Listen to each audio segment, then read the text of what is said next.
Selamat malam Bapak Ibu dan saudara-saudara yang dikasihi Tuhan. Tidak terasa hari ini kita kembali lagi di dalam pemahaman Alkitab minggu ini.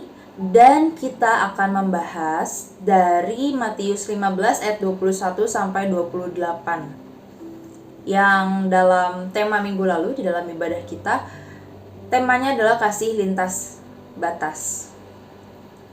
Mari kita berdoa sebelum memulai pemahaman Alkitab malam hari ini.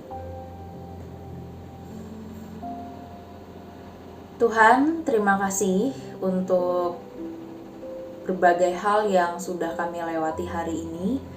Sekarang kami akan berdiam diri bersama-sama. Kami mau menikmati, kami mau belajar apa yang menjadi firman Tuhan. Kiranya Tuhan memberikan kami kemampuan untuk berefleksi, mengevaluasi diri kami, agar apa yang kami sama-sama dengar dan pelajari dapat memperbaiki hal-hal yang kurang di dalam diri kami. Kiranya Tuhan yang memampukan kami. Amin. Bapak Ibu, langsung aja kita masuk di dalam pembahasan kita. Jujur ini tema yang menarik dan perikop yang menarik, karena saya pribadi merasa senang untuk ngulik, untuk mencari tahu lebih dalam tentang perikop ini. Karena seperti yang sudah saya singgung di khotbah minggu lalu, ya perikop ini banyak kejutan-kejutannya dan itu menarik sekali. Saya membuka dengan sebuah fakta bahwa kelompok atau orang-orang yang merasa paling benar itu selalu ada di dalam kehidupan masyarakat. Khususnya kelompok-kelompok ya. Kelompok-kelompok seperti ini tumbuh subur bahkan di dalam kehidupan umat beragama.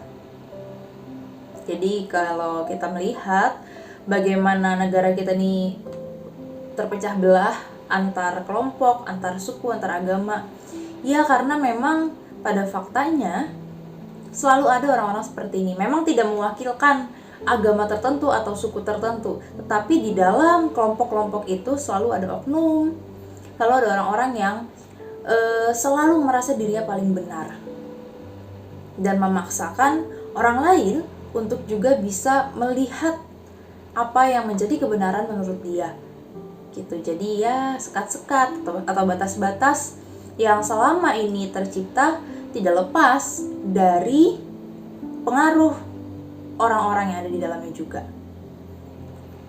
Dan di dalam kalangan Yahudi, ini kita mulai masuk dalam perikop kita ya. Sejak dahulu mereka memang membagi strata sosial dengan yang namanya purity system.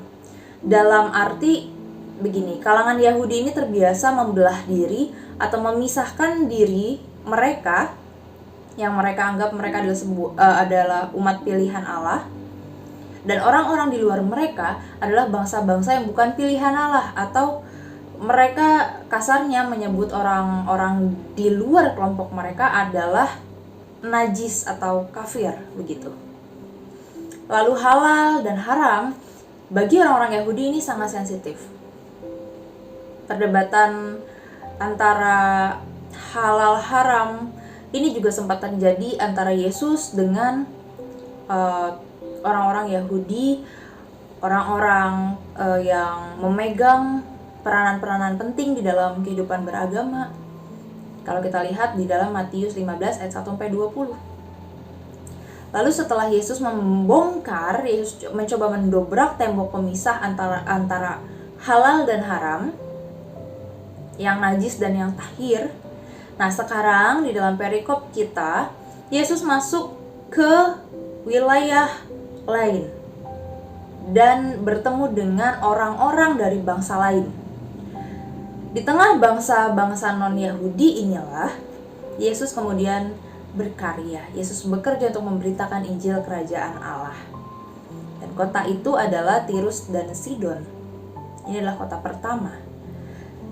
Sekarang kota ini adalah Sur dan Saida namanya. di wilayah pesisir Libanon Selatan. Dan dalam tradisi Perjanjian Lama, wilayah ini menjadi lambang atau ikon dunia Kanaan, atau orang-orang Yahudi bilang dunia kafir begitu. Disinilah Yesus bersama dengan para muridnya berjumpa dengan seorang perempuan Kanaan. Yang oleh Injil Markus, kalau kita lihat keluar sedikit, Injil Markus menyebut perempuan ini Siro-Fenisia. Perempuan Siro-Fenisia pasti tidak asing ya di telinga kita.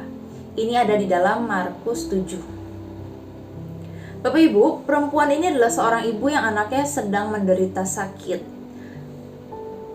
Dari kata-katanya memanggil Yesus, tampaknya ia mengenali dan tahu tentang Yesus. Makanya dia berseru, "Kasihanilah aku ya Tuhan, anak Daud." Ini menarik bahwa ibu rumah tangga yang sederhana, kemudian dia menyapa Yesus dengan sebutan yang belum tentu digunakan oleh semua orang yang mengikuti Yesus pada saat itu, yaitu Tuhan anak Daud.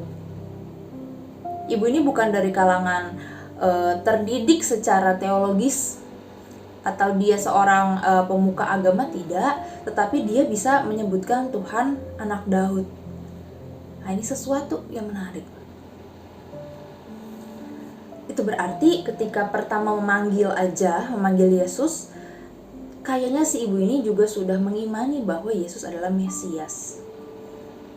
Dan perempuan Kanaan ini menyembah Yesus dan mengakuinya sebagai Tuhan. Bahkan ibu ini mendahului bangsa-bangsa yang pada penulisan Injil menjadi percaya bahwa Yesus adalah Tuhan dan Mesias. Jadi sebelum banyak orang mengakui Yesus adalah Tuhan dan Mesias, ibu ini sebenarnya orang yang lebih dahulu mengakui Yesus adalah Tuhan dan Mesias. Meski pengakuan ibu ini begitu tulus dan ia menyembah Yesus, juga dia memperlihatkan iman yang luar biasa, namun nyatanya Yesus tidak serta-merta memenuhi harapannya untuk memulihkan anaknya. Tapi kalau dipikir-pikir lagi, bukankah Yesus sangat mampu? Dia tinggal mengatakan sepatah dua patah kata aja, misalnya, pasti anak si ibu ini bebas dari belenggu setan. Mari kita kritisi sikap Yesus, karena ini penuh dengan kejutan. Mengapa Yesus seolah mengulur waktu dan malah enggan untuk memenuhi permintaan perempuan yang sungguh-sungguh beriman ini? Alasannya sebenarnya baru terungkap ketika murid-murid merasa terganggu dengan teriakan, meminta tolong dan mendesak Yesus untuk segera mengusir ibu ini. Matius 15 ayat 23 saya bacakan. Lalu murid-muridnya datang meminta kepadanya, "Suruhlah ia pergi, sebab ia mengikuti kita sambil berteriak-teriak." Sebenarnya bukan kali ini aja murid-murid berani menyuruh Yesus untuk mengusir orang yang berpotensi mengganggu mereka tanpa memenuhi kebutuhan mereka. Dalam Matius 14 ayat 15. Dalam Matius 15 ayat 32 sampai 33, kejadian serupa juga terjadi. Sikap tidak mau diganggu atau tidak peduli para murid terhadap perempuan Kanaan atau orang asing ini merupakan gambaran sikap jemaat Matius yang memang dominan orang-orang Yahudi Kristen, dan memang mereka kurang peka, bahkan cenderung mengabaikan orang-orang non-Yahudi. Dalam penolakan itu sangat mungkin mereka berargumentasi atau mereka berpikir ya dalam benak mereka, Yesus juga hanya menjalankan misinya di tengah-tengah bangsa Israel kok. Mereka sebagai bagian dari bangsa Israel merasa Yesus juga seharusnya hanya melayani, hanya memberikan sikap-sikap istimewa kepada bangsa Israel. Namun, mari kita melihat saat ini kepada sikap dari perempuan Kanaan itu. Ketika murid Yesus berkata demikian, mengusir dia, apa yang dia lakukan? Meski perempuan ini ditolak, perempuan ini tetap menyembah Yesus sebagai Tuhan dan kembali meminta pertolongan dari Yesus. Lalu apa yang dilakukan Yesus? Tanpa menyapa perempuan itu secara langsung, Yesus dengan memakai bahasa kiasan justru menolak permintaan si ibu ini. Seperti yang sudah disinggung di dalam khotbah minggu, bahwa kiasan ini memang ditujukan untuk menggambarkan realitas dari kehidupan orang Yahudi dan non-Yahudi pada saat itu. Dan peristiwa ini menggambarkan bahwa perempuan Kanaan ini sebetulnya adalah orang yang tangguh. Yang membuatnya begitu kuat adalah kenyataan bahwa putrinya memang sakit dan Yesus. Kayaknya kalau bukan karena itu adalah Yesus, perempuan Kanaan ini gak akan bertahan memohon sampai segitunya. Meski udah ditolak, meski udah disebutkan kiasan seperti anjing dan anak-anak, tapi dia tetap memohon. Karena dia tahu siapa Yesus dan mau beriman kepadanya, maka dia yakin untuk terus memohon. Nah, Bapak Ibu, iman perempuan yang tidak kenal lelah inilah yang kemudian dipakai Yesus menjadi contoh. Yesus kemudian mengabulkan permintaan perempuan asing ini, perempuan Kanaan ini, sambil memuji imannya. Karena tanda utama seorang beriman itu bukanlah bahwa ia kelihatan hanya menyembah Yesus sebagai Mesias, bukan hanya yang berseru Tuhan, Tuhan, melainkan orang yang menunjukkan keyakinannya untuk tetap mengasihi Tuhan dan bertahan di tengah-tengah tantangan yang berat. Ini yang membuat saya senang untuk ngupas perikop ini. Salah satunya adalah karena sikap Yesus yang menarik ini. Kalau kita lihat di awal dan memposisikan diri kita sebagai murid ya, coba kita posisikan diri kita sebagai murid pada saat itu.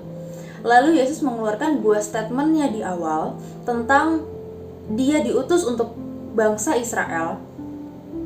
Lalu dia bicara tentang kiasan anjing dan anak-anak. Apa yang ada di dalam benak kita kira-kira? Jujur, pasti kita merasa, nah bener kan? Emang harusnya perempuan ini diusir. Yesus aja bilang begitu. Kayaknya akan seperti itu ya. Kita akan merasa senang gitu karena tahu bahwa Yesus juga sependapat dengan kita. Emang harusnya perempuan ini dijauhi kok. Karena berbeda nih dengan kita. Begitu. Dan ternyata kalau kita lihat pada akhirnya ini seperti boom begitu, wah beda banget gitu, seperti ada ledakan yang tidak diduga-duga dari sikapnya Yesus. Justru Yesus memuji perempuan itu dan memulihkan keadaan anaknya. Kalau saya misalnya jadi murid dan melihat apa yang Yesus lakukan di akhir itu, saya pasti malu. Karena ternyata Yesus memakai statement itu bukan untuk menyetujui apa yang ada di dalam benak para murid, tapi justru untuk menampar mereka. Makanya kalau Bapak Ibu masih ingat di dalam PA kita bulan Juli tentang menyampaikan kebenaran, sesungguhnya nggak bisa dengan satu cara aja. Nah, peristiwa ini sebenarnya menjadi salah satu dasarnya. Jadi kalau kita lihat alurnya ya, Yesus mengikuti dulu apa yang menjadi pemahaman para murid, apa yang menjadi pemahaman orang-orang Yahudi pada umumnya pada masa itu.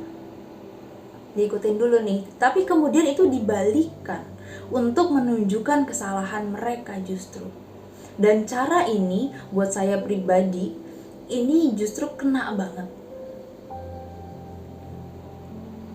Ini lebih merasa tertampar dibandingkan kalau cuma didikte bahwa pemahamanmu salah, pemahaman ini benar. Karena dengan cara ini para murid dipaksa untuk berpikir, dipaksa untuk menyadari kesalahannya. Karena Yesus gak cuma bicara, tetapi Yesus mau menunjukkan. Bahkan dia memuji perempuan Kanaan ini. Meski tidak dijawab, bahkan ditolak dengan kata-kata yang tidak menyenangkan, perempuan Kanaan ini dengan tabah dan rendah hati ia percaya bahwa akan ada anugerah keselamatan yang diperolehnya untuk putrinya. Iman seperti ini juga mirip seperti kalau kita ingat peristiwa seorang perwira di Kapernaum.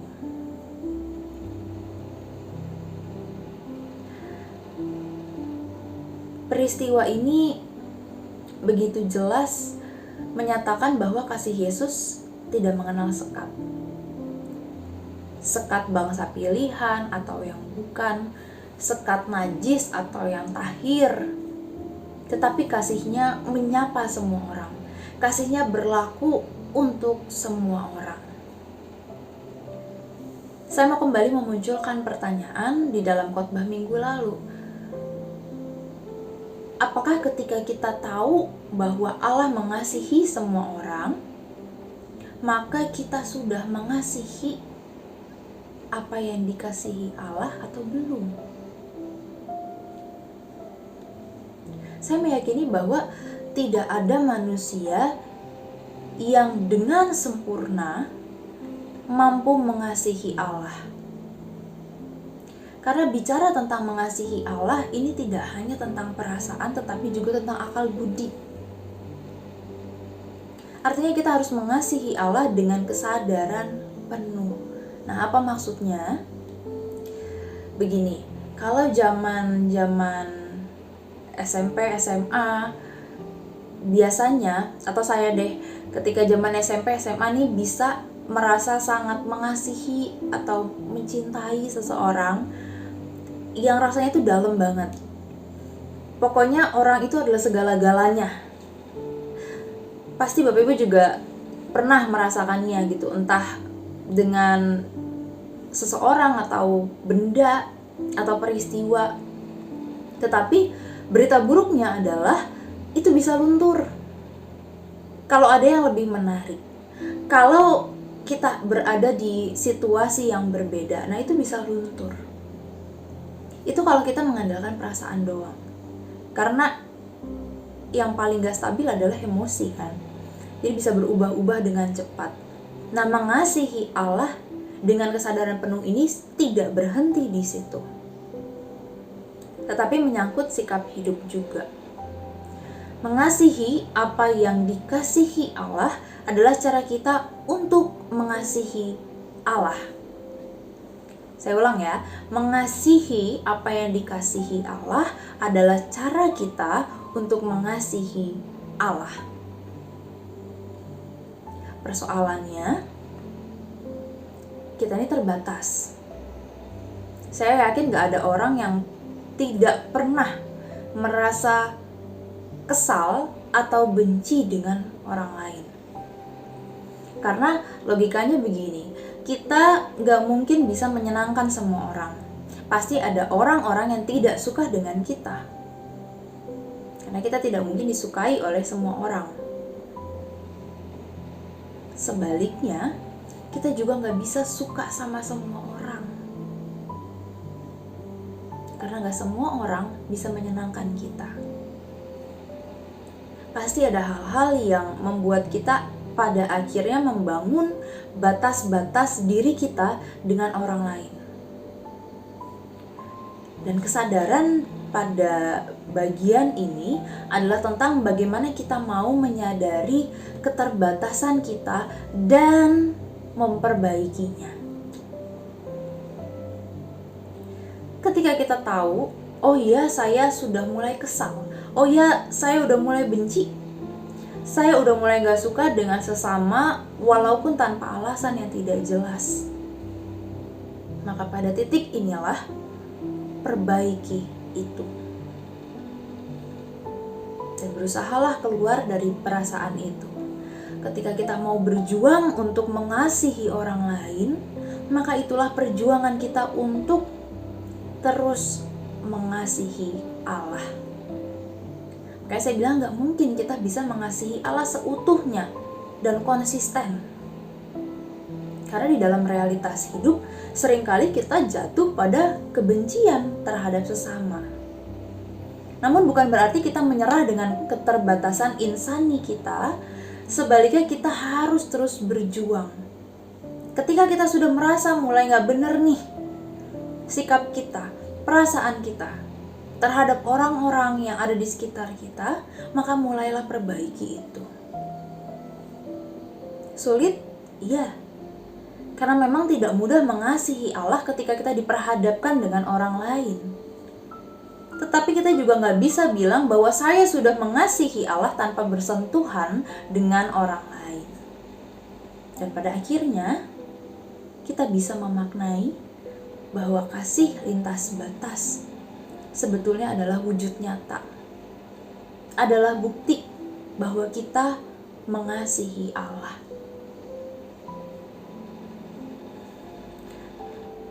Pesan untuk saudara dan tentu untuk diri saya sendiri adalah selamat berjuang. Berjuang untuk mengasihi Allah. Di tengah realitas kehidupan kita bersama dengan orang lain. Tuhan memampukan kita. Amin. Mari kita tutup di dalam doa.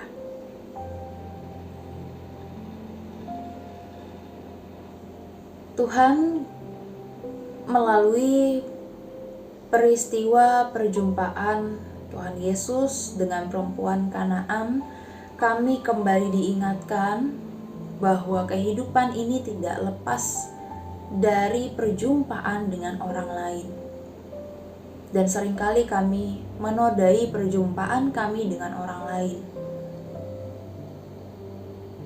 Kiranya Tuhan memampukan kami untuk terus berjuang, memperbaiki sikap dan pikir kami ketika kami berhadapan dengan orang-orang yang Tuhan kasihi.